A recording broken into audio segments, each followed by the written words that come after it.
For this project, we're going to use the 3D model that we built in the last project to create a set of design drawings. These will be very similar to the design drawings that we created last semester in the 2D CAD class. We'll be creating a ground plan, a centerline section, and elevations of the stage right walls. So the first thing we need to do is set up some sheet layers. So we're going to go here and do a new sheet layer, and we're going to give this first one a sheet number of 0 and a sheet title of rendering or sketch, whichever makes sense to you. Then we're going to set this up as an 18 by 24 inch page. So once you're in your sheet layer, you're going to go to File, Page Setup, and unless you happen to already have an 18 by 24 inch, we're going to go to Printer Setup, and at the very bottom here, Manage Custom Sizes, and we're going to make a new page that's called, I'm going to click here, 18 by 24, 18 by 24, or Arch C.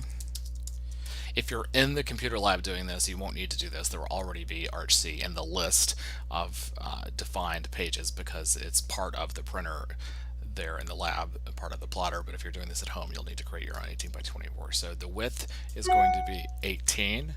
The height is going to be 24. We're going to set the margins to 0, and I'll explain why in a minute. There have to be margins, but we're going to make them 0. Click OK here. So we're going to set it to landscape. I'm going to click OK there, and make sure these are both 1, and click OK here. Okay, so here's our 18 by 24 inch paper.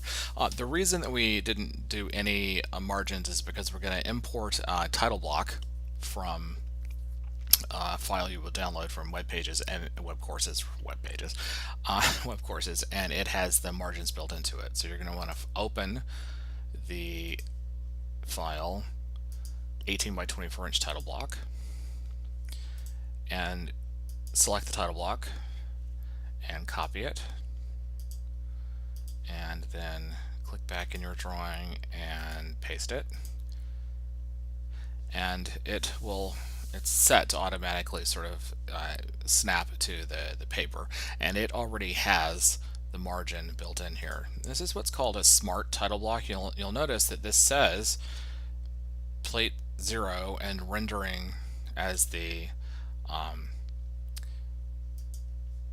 sheet title. That's because this smart title block takes this information from the actual name of the sheet layer. So if I were to change the sheet layer here, if I were to edit this and change this to 1 and Fred, it will update here in the list to 1 and Fred, but I'll also update the title block. So that's a nice feature. But we don't want it to be called Fred, so we're gonna change it back to 0 and rendering. Something important to know here is the raster rendering DPI. This is the dots per inch of any of the drawings that are raster drawings as opposed to vector drawings. If you're drawing in 2D, you're always drawing in vector, but if you're doing rendering, you're actually doing raster. So you're going to want to set this to at least 150 dpi or you'll get jagged output. So you want to make sure to do that. Set that to 150. To fill in the rest of the title block, you select the title block, and then over in Object Info, down here at the bottom, it says Edit Title Block, and you can put in there are two tabs, a project tab and a sheet tab. The project tab applies to all sheets in the document. So our project title is Project 12. Project 12, designed by you, in this case me. Put your contact info.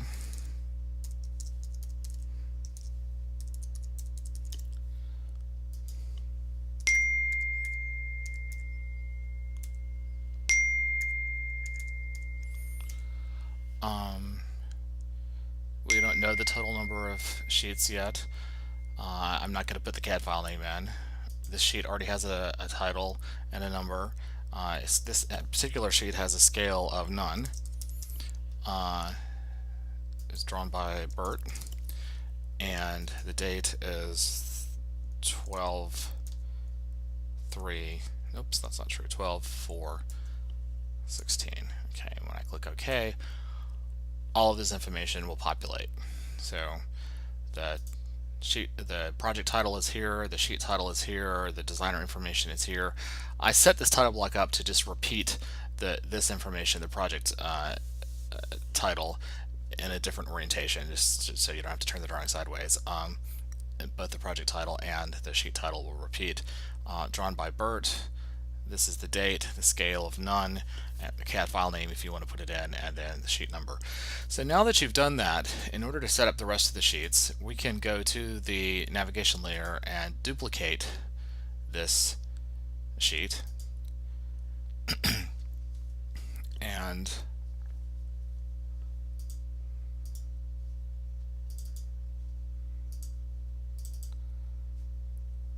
interesting that didn't update. Sheet 1 ground. Well, if we change this title to ground plan,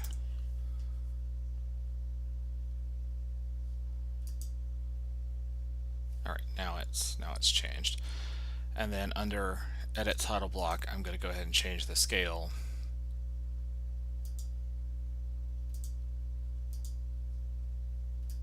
to 1/4 inch.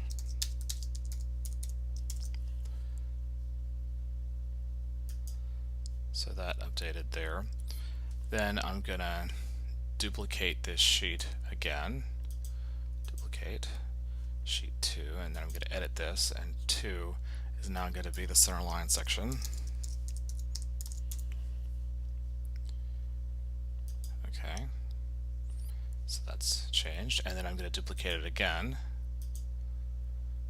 and I'm going to edit that and make it elevation. Elevations. Okay, so that's plate 3, and then I'm going to go over here and edit the title block and change the elevation scale to 1/2 inch. So now I should have 4 sheets set up. I've got a rendering sheet, sheet 0, a ground plan sheet, a center line section sheet, and an elevations sheet. I'm going to use those to create the 4 sheets of the drawing. You may need more elevations, more sheets of elevations, and then in an actual drawing you would have many sheets of an actual design. You would have many sheets of elevations and several sheets of details probably after that, but for this set I think we can get away with just having one set of elevations. So now seems like a good time to save. Alright, next we're going to create the rendering. So I'm going to go back to my design layers. We're going to create the rendering sheet, that is. And I'm going to make sure that I'm in my perspective view and that it's set up the way that I want it to be. And then I'm going to simply create a viewport, view, create viewport. I'm going to tell it to put it on the rendering layer. I'm going to click OK. There it is. There's my rendering. I may or may not want to make it larger. Since this is in perspective, that's why it says it has no scale. It doesn't really respond to scale. That actually is too big, so actually 1/2 inch seems like it was better. So regardless of how your rendering is, your rendering mode is set in your design layers. And right here we're in OpenGL. Viewports have their own rendering modes. So if you select the viewport and look at object info, you'll see here that there's a background render and a foreground render. So you can set I would suggest setting the background render to Final Quality RenderWorks. And then in my renderings, if you've taken a look at mine, I also usually do a foreground render and set it to hidden line. And the foreground rendering settings then are, I usually sketch the results. I use careful with a little bit of an overstrike too. You can play around with these these settings.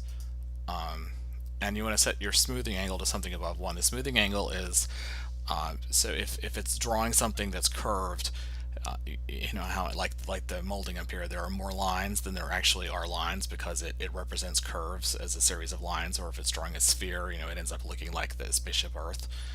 If you don't want it to look like spaceship Earth, if you just want it to look like a circle, then you have to, or a sphere, you want it to have to increase the smoothing angle so that it doesn't draw all of the intermediate angles. So I usually set mine to 45 or 50 or 60 degrees. I'm going to go ahead and set it to 45 degrees. So I'm going to click OK there. And then I'm going to hit update and it will render. Now you'll see what's interesting. Here's the line drawing. What's interesting is this is not the setting that I set it to. Vectorworks wants to do this. Even though you set it to a particular sketch mode, it seems to always want to default to rough for some reason. So I'm going to hit escape and I'm going to select this again. Oh, it's not escaping now. We're going to have to let it go. But at any rate, it will, whatever you select the very first time you do it, it will default to rough, and then you have to go back and set it again to, if you're not wanting to use rough, to another sketch mode. It's going to take just a minute for it to finish here. And there we go. All right, so now back to, for our render settings, instead of rough, we want it to be careful. Okay. And if I zoom in, you'll see that just cleans it up. I think it is often easier to read the drawings if they have a little bit of a line on top of them, as opposed to just the photorealism. And I usually set mine to sketch just because I think it just looks a little bit better, but you can play around with those settings and see if any of them work for you. You'll notice this needs to be updated again, but I'm not going to do that. When we set the page to 150 dpi, this is one of the things that is referring to. So when we go to print this page, it will output this rendered drawing at 150 dpi rather than the 72 dpi that was the original setting of the page. So now, in order to create the actual drawings, the ground plan, the centerline section, and the elevations, we're going to have to do a little bit more housekeeping. So I'm going to go back to, actually we'll go back to the drawing here, and we're going to go to top view. So the ground plan is basically already drawn for us. That's sort of the beauty of working with hybrid objects and working with walls and things, that this pretty much is the ground plan. We have to do a little bit of cleanup work, but basically it is the ground plan. So I'm just going to viewport this out to be the ground plan, and then it's done. But before I do that, I'm gonna do some housekeeping to help me with the other drawings I need. The first thing I'm going to do is create individual classes for any elements that I want to be able to separate out of the drawing. And in this particular case, I want to be able to separate the walls out. So I want to create a separate class for each wall.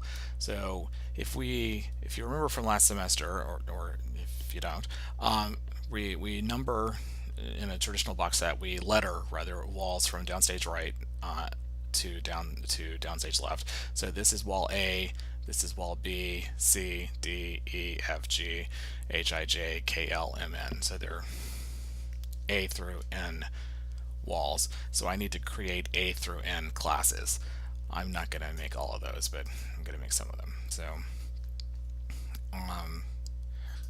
so new class, wall A. Okay, and we can just leave these in the defaults. Wall B. Okay. Wall C.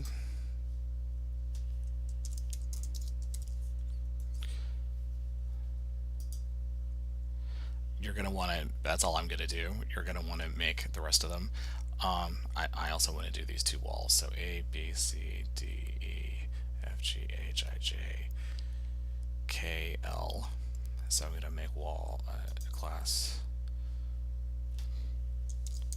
wall K and wall L. Okay. While I'm here, you'll notice that some of the classes are turned off. I'm going to want to turn these on.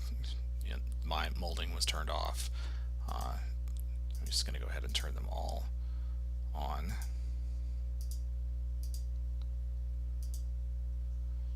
You notice the doors have now reappeared. So what I'm going to do is select each of the walls and put it in its correct class. So this is wall A. This,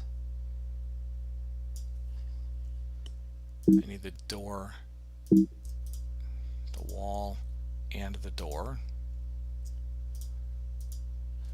And you may not be able to select them both at the same time. It should, when you select the wall, it should also include the door. So I'm going to go ahead and put this in wall B. We're going to put this wall C, class wall C. This is, we're going to call this one J. Sorry, K, and we'll call this one L.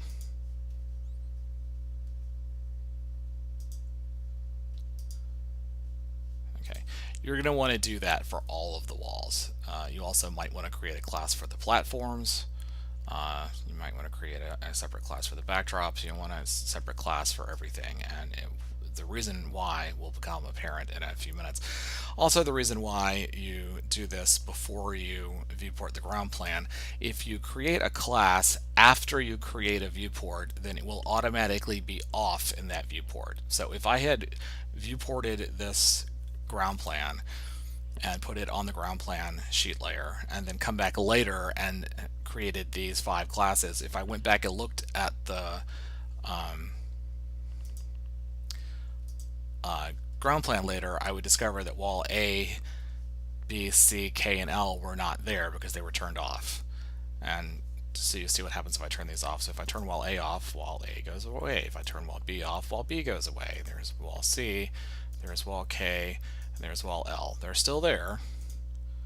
They're just classed now, and hopefully you can see why that's going to be handy in a few minutes. So to create the viewport, create viewport, I tell it that I want it to be on the ground plan layer, and I want it to be in 1/4 inch scale, and the reason I'm doing that is because that's the size that will fit on my page. And there we have, very simple, very easy, our ground plan. You may have lighting positions turned on. If you do, that's because your lighting position layer is on. So if you select the viewport and go over to layers, you can, I have my lighting positions turned off. Yours may look like this. You don't want the lighting positions turned on in a ground plan. You want the lighting positions turned on in a light plot, so you're going to want to turn those off. Lighting positions off. And if anything is missing from your ground plan, it's probably because one of the classes is turned off. Remember that in the navigation palette, these classes, this list of classes and this list of layers has nothing to do with the viewport. So you notice I'm turning the lighting positions on and nothing's happening.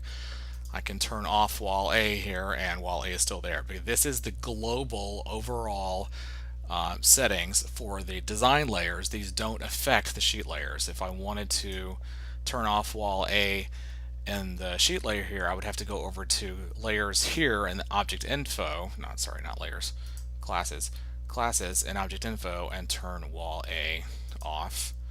And now wall A is gone. I don't want to do that, but if I wanted to, that's where I would do it. So remember that viewports have their own set of class and layer visibilities that are built into object info. For an actual ground plan, In addition to the drawing here, you're going to want to add some dimensions. Remember that dimensions on a ground plan are used to locate the set in the theater. They're not used to build the set, so we don't need a lot of location. We don't need a lot of dimensions, but we do need enough to be able to locate this corner probably, and maybe this corner, and maybe the front edge of these steps. So you'll want to dimension enough locations that when the set is being installed in the theater, it will be put in the right place. And remember, the way to dimension in a viewport is not to do it here. So if I do it here, you'll see that that says 8.5 inches. That is not correct. Of course, I want to go into annotations. I want to double click here, and then I'm going to get a more reasonable number.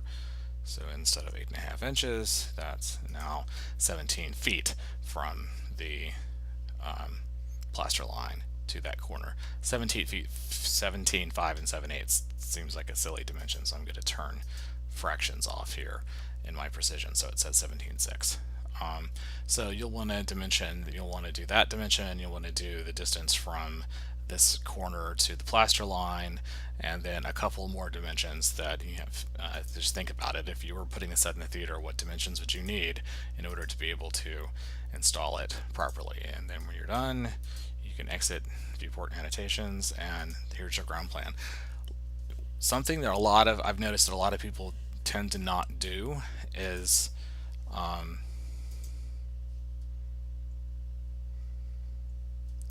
make sure that the drawing makes sense. So take a look at your drawing and make sure that that the door swings are there, that the molding is there, that the windows are there, and if they're not, figure out why they're not.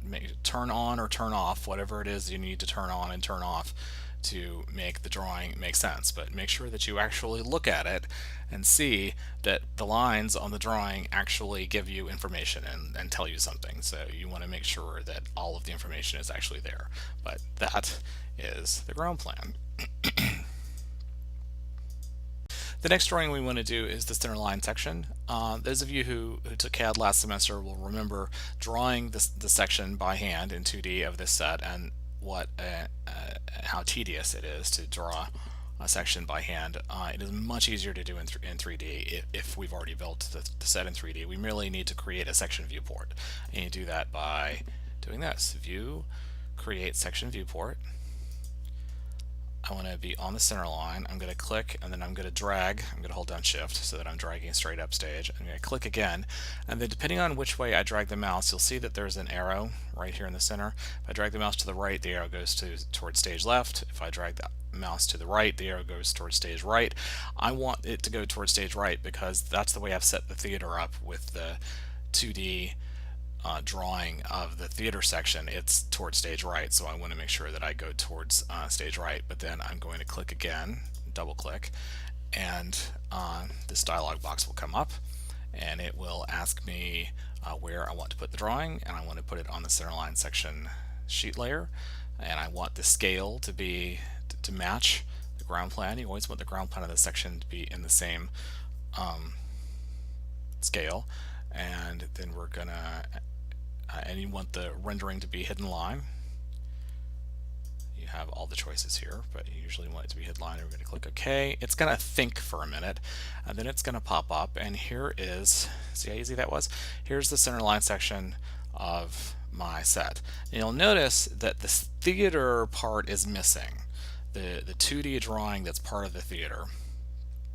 And you'll remember a couple of projects ago when we built the model theater of the main stage and put in the 2D section. If you remember doing that, that was of a different theater. I already did it for you when I gave you the model of this theater test. But it's still here, but it's not showing up, and that's because over in Object Info I need to turn on Display Planar Objects. When I turn that on, yeah, there it is, and then I had to update.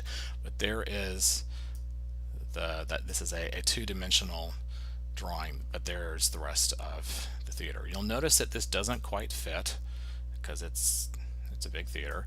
So what I want to do is double click and then select crop. I want to crop the drawing by dragging a rectangle around the part that I want to keep. And I'm going to keep this much of it, and then click Exit Viewport Crop, and there we have the section. You'll notice that it comes with a title here. If you want to use that title, that is in Object Info. You can call it, so you can go over to where it says drawing title and call this centerline section, and it's set to display this scale. It's a little bit redundant because it's already there on the page, although there's nothing wrong with having, being very clear. But if you don't want this label here, if you double click and go into annotations, you can just delete it. And there it goes.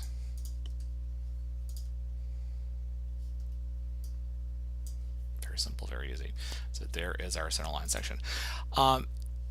I've actually decided I kind of like the red in the sections because it very clearly shows me what's going on. But if you're looking for a more traditional hatch, which you may be looking for in other classes, for instance, then the way to affect that is to look at the new class that's created when you do a section in a drawing for the first time that is called section style. When the first time you create a section in a drawing, it will automatically create a new class called section style, and it will put the section elements in that class. So if I want to change the visual elements of that class, I just merely have to edit the section style. And I've noticed this, I'm doing this in the global navigation menu. I'm not doing this here in Object Info classes. But so I'm in section style here, and I'm going to edit it, and instead of it being a solid red, I'm going to make it a hatch, and 1.02 is really thick. I'm going to make it 0.5. Then I'm going to click OK, and then it automatically changes, and then it will tell me that I need to update the viewport. But there is the section.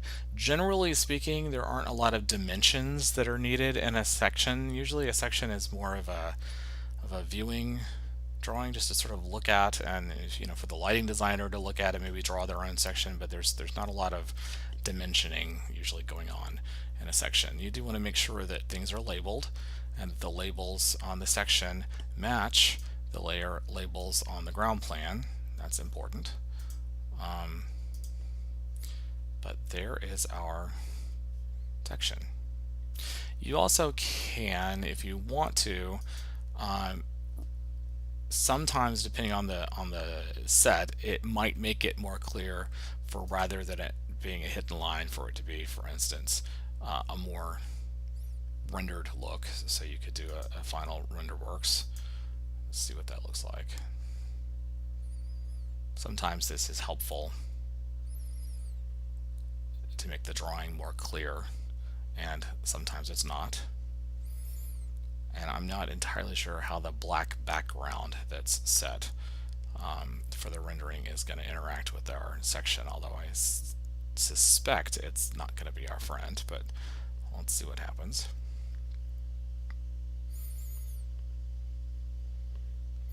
I feel like the Jeopardy music should be playing.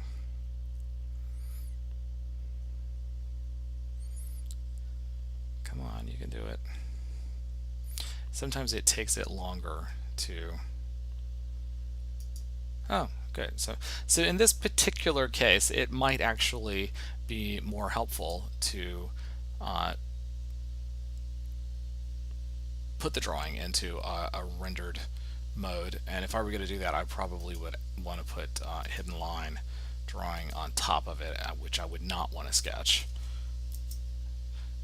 Sketching you never want to use for construction drawings. It's okay to use them for renderings, but you don't want to use it for construction drawings. But I might update that again. It's going to go through the whole process again. It may not take quite as long this time, but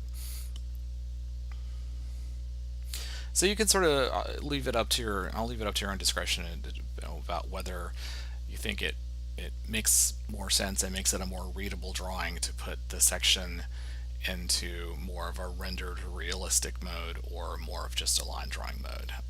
Neither one is more correct than the other. We're starting to see more and more construction drawings that actually are more rendered just because people are drawing or building more and more 3D models, and as long as the information is already there, usually there's no reason not to go ahead and put it into a rendered mode. Sometimes it's actually easier to get the information from a non-rendered mode. For instance, on a ground plan, it would actually be confusing to have all of the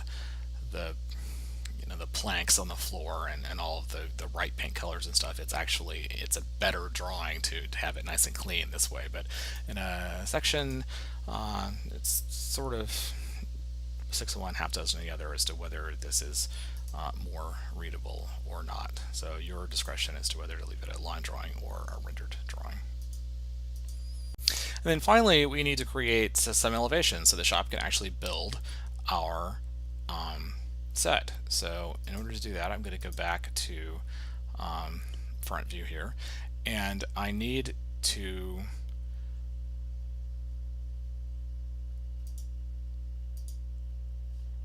set up views that show the walls. So for wall A, that's very simple. I'm going to go to front view. Here's wall A. Very simple, very easy. I'm going to draw a rectangle. Got to change my rectangle mode. I'm going to draw a rectangle around wall A. I'm going to include slightly more than I need here.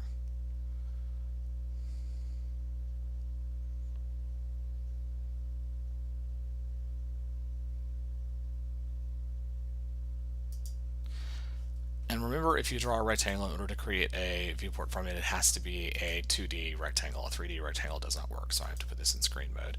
And then I'm going to tell it to create viewport, and on the elevations sheet in 1/2 inch scale, I want to my wall. Now I'm going to go ahead and put this into OpenGL and then render it so that you can see what's going on. Now, what is going on here? What's this black thing? Well, that's the theater. All right, so I need to turn the theater off. I don't want the theater.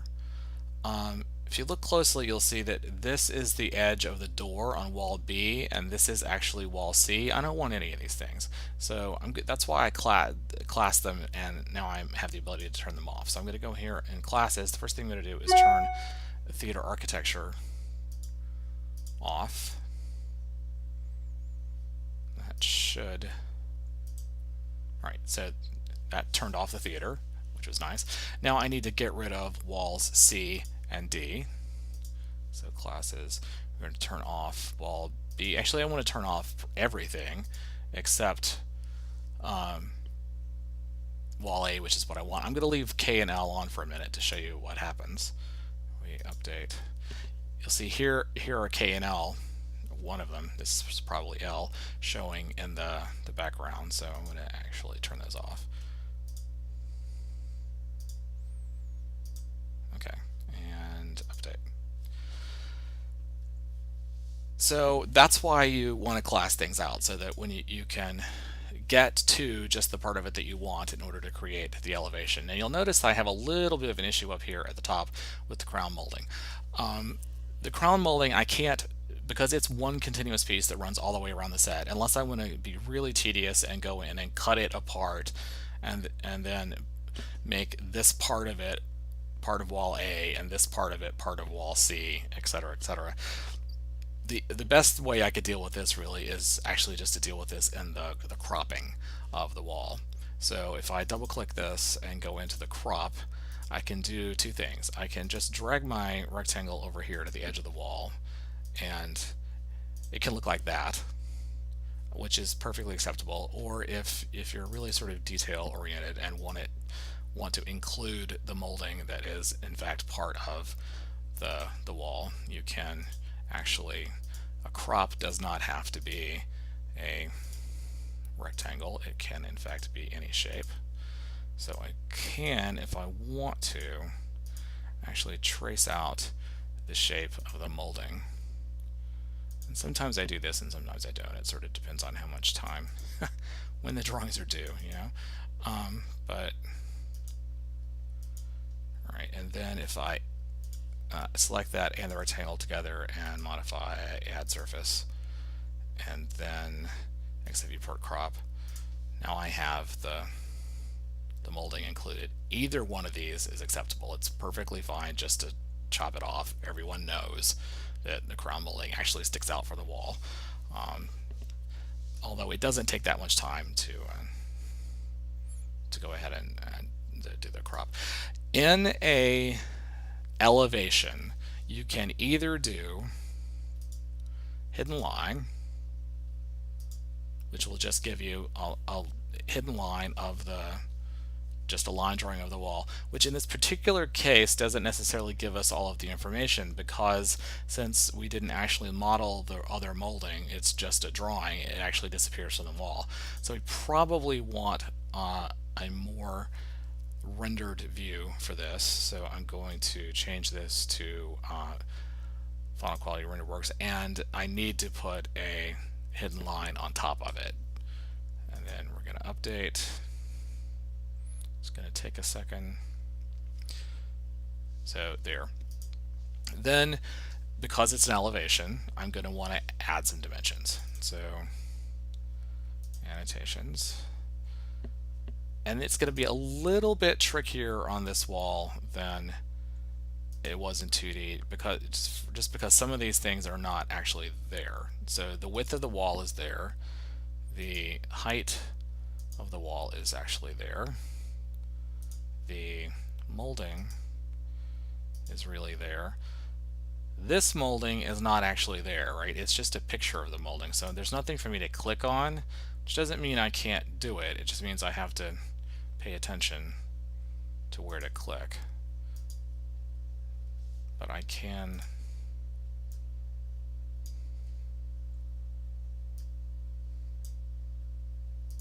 oops, what did I just do?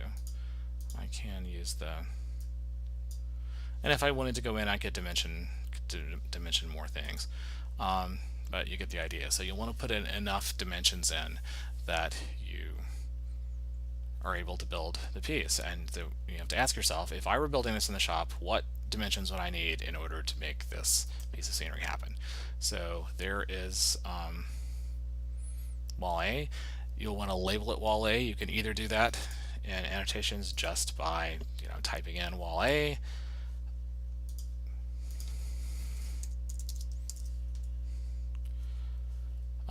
or you can use a drawing label.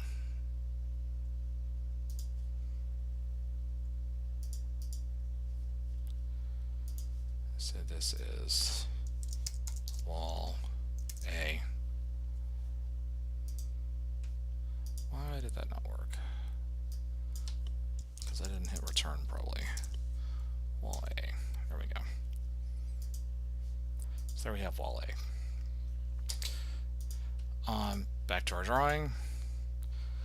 In order to get wall B, so if we look at the top, I am going to look at it from the right side. So I need to do planned right, find wall A, find wall B. There it is. Draw a rectangle around it. Make sure my rectangle is a 2D rectangle. Create viewport. Half-inch scale. Okay, there it is. I'm going to go in and turn off the things that so I don't want the theater. I don't want wall A. Since this is wall B, all I want is wall B. So there we have wall B. I'll want to line this up with, good drafting practice indicates that I line things up at the bottom. And I can move it over a set amount, or I can do it visually. It sort of depends. You have to decide for yourself how to lay these pages out. You want to use your design basics skills to make the page look good. One of the things to remember is that drafting is not just about, it's not just a collection of lines, it's a presentation, and so you want to lay the page out so that it makes sense and looks like you know what you're doing when you send it to the shop. So then you'd want to adjust the crop of this to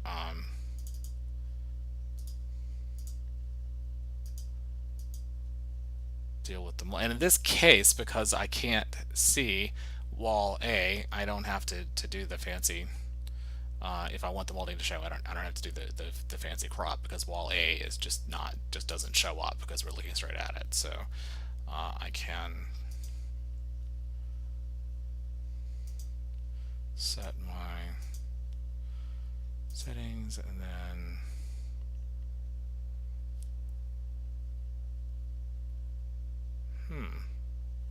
that's odd. Why did it do that?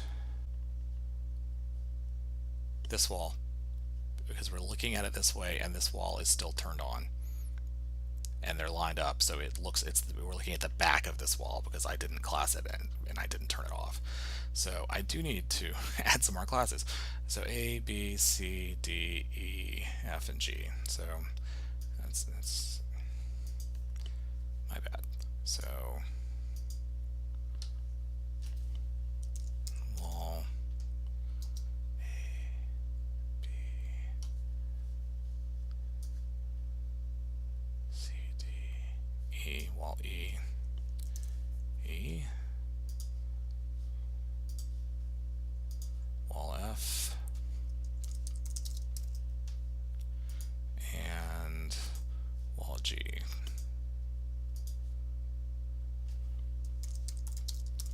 You of course wouldn't have had this problem because you would have already made all these classes and would have classed everything like good students. So I'm going to be a good student, and so this is going to be wall E. This is wall F. Whoops. Wall F and wall G. Right now, when I go back to the elevations and look at this, hey, look, there it is. Now I'm looking at the back of the molding, so that's a little trickier. I might have to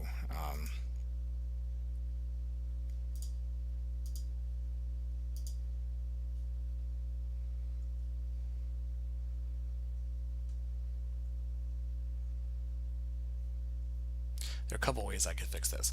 Instead of doing an elevation from this side, I could actually cut a section going in that direction and use the section for that elevation, or I can cut this molding in half, which is what I might want to do.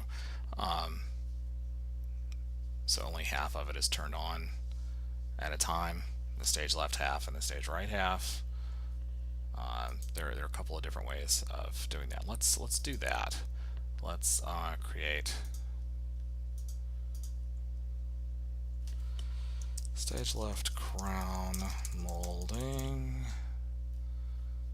and stage right crown molding.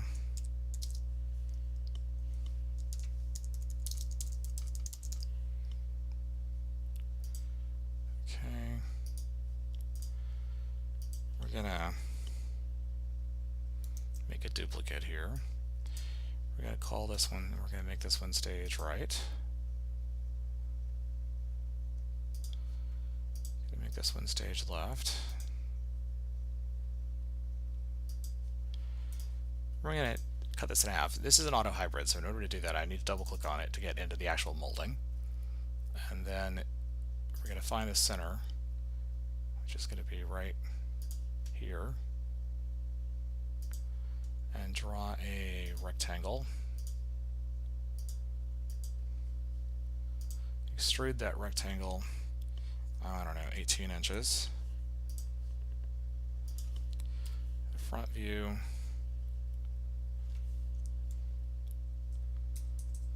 And I'm going to go ahead and copy this. and then I'm gonna do I'm gonna select the molding and the rectangle and do a model, subtract solids. I'm gonna subtract the rectangle from that, so that just cut that in half. So there it is. Then I'm gonna look at this one. I'm gonna paste my rectangle. That's why I copied it. There in the center.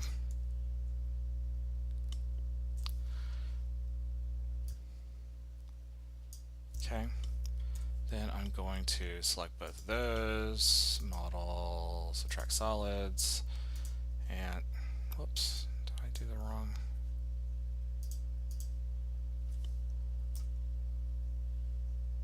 Why did that not?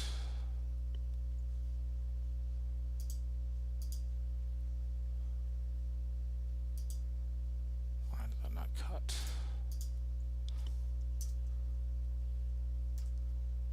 It's in there.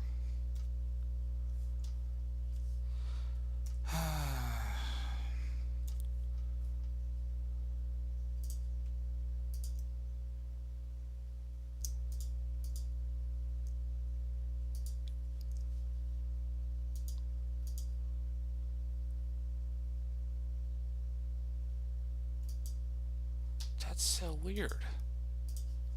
This is just being all sorts of weird. Why would it do that? So I have to create my own. Sometimes Vectorworks is so weird. Model, extrude.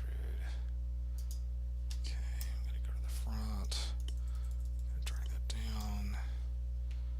Going to...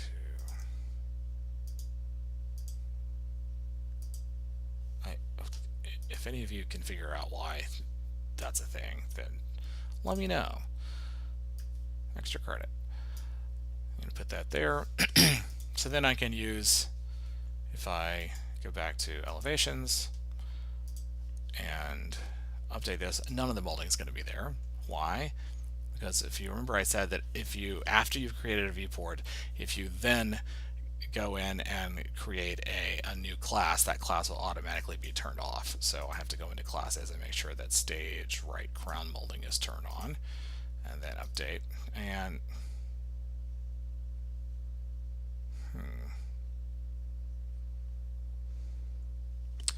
that's interesting.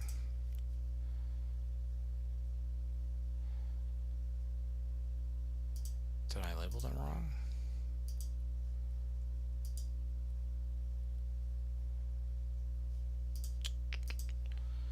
Back to scenery. Okay, this one should be stage right crown molding. Okay. And this one is, they're both labeled stage right. That one should be stage left. Okay, so I did label them wrong. Alright, one more time with feeling. Okay, so this one should have stage right crown molding turned on. Seriously?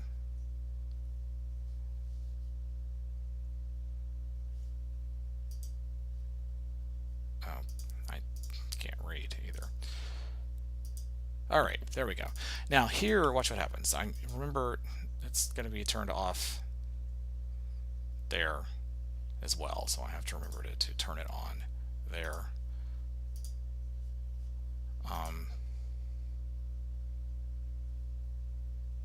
Come back. Okay, there we go. And I also have to remember that it's going to be turned off everywhere else, so it's not going to be here in the section.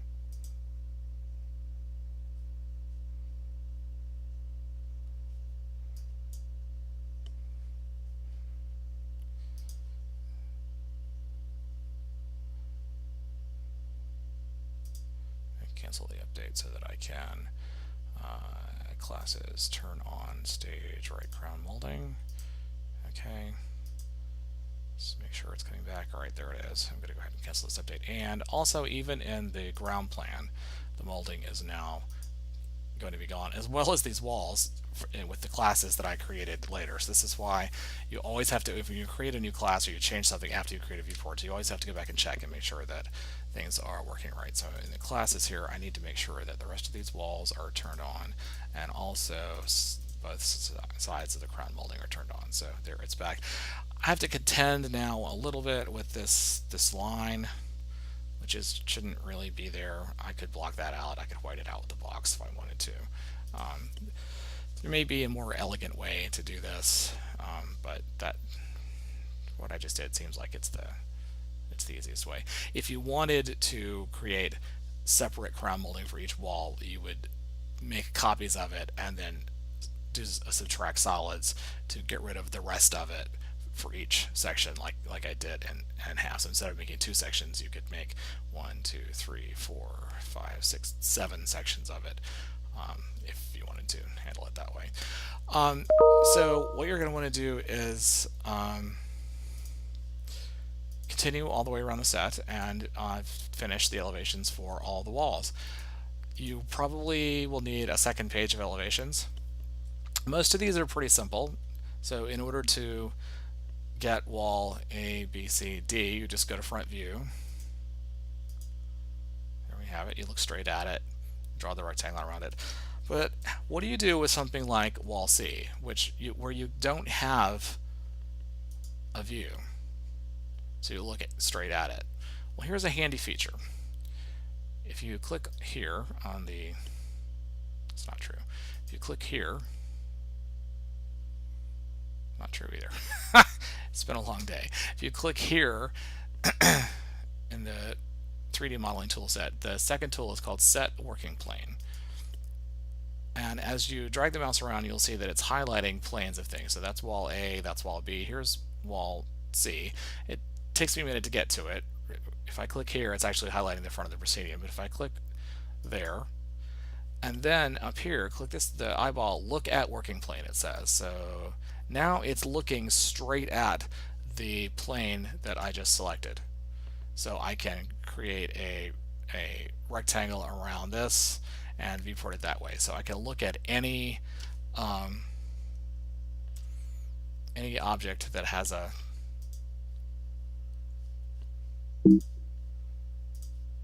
plane attached to it. So for instance, if I need to look at wall L here, I can set the working plane there, look at working plane. Now I'm looking, it might take me a minute to figure out exactly what I'm looking at. I'm going to see the side of the theater now. But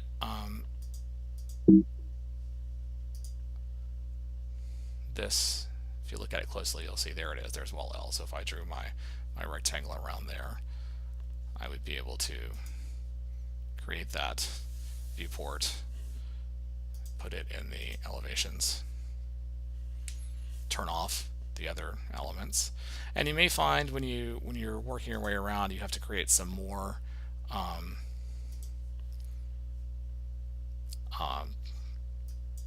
classes. You may have to turn classes on or off for other things. This rendering, you're going to have to remember to go back and turn the classes of everything on or before you re-render it again, as the walls are going to have turned off. So make sure that before you turn things in, before you turn them into me, before you turn them into anyone, before you send them to the shop, you actually go back and look at them after you've changed things and do some proofreading. So once you have finished the elevations, added in all of the labels and dimensions and things that you need, and you've done the whole set, then you're just going to want to publish it.